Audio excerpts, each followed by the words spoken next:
ఇక తనపై వచ్చిన అవినీతి ఆరోపణలపై ఎంక్వైరీ వేయమని సీఎం చంద్రబాబు మంత్రి లోకేష్ కు రాతపూర్వకంగా లేఖ అందిస్తున్నట్లు ఎమ్మెల్యే బ్రహ్మానందరెడ్డి తెలిపారు. ఒక పేపర్లో తనపై అవినీతి ముద్ర వేసే ప్రయత్నం చేశారని ఆరోపించారు.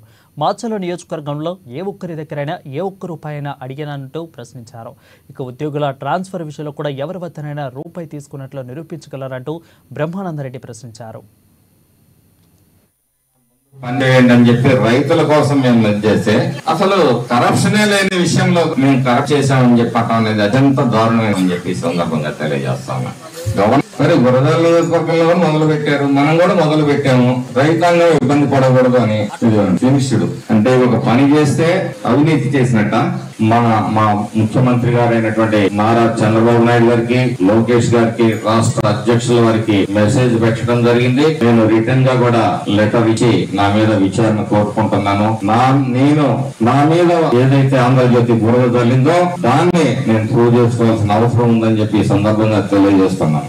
ఒక్కసారి మరి మిగతా పాత్రికేయ మిత్రులందరినీ కూడా మేజర్లను పరిశీలించి రావాల్సిందిగా మీ అందరికీ కూడా విజ్ఞప్తి చేస్తాను. మీకు ప్రస్తుతం ఫోటోలు కావాలంటే నేను చూపిస్తాను. ఇదే సందర్భంగా మీరు ఎక్కువగా తప్పులు చేస్తుంటే ఈ రోజు మాచర్లలో లా అండ్ ఆర్డర్ ఈ విధంగా ఉంది అంటే నేను ఒకటే చెప్తున్నాను పోలీస్ శాఖ వారికి కూడా, అది మీ గొప్పతనం కాదు.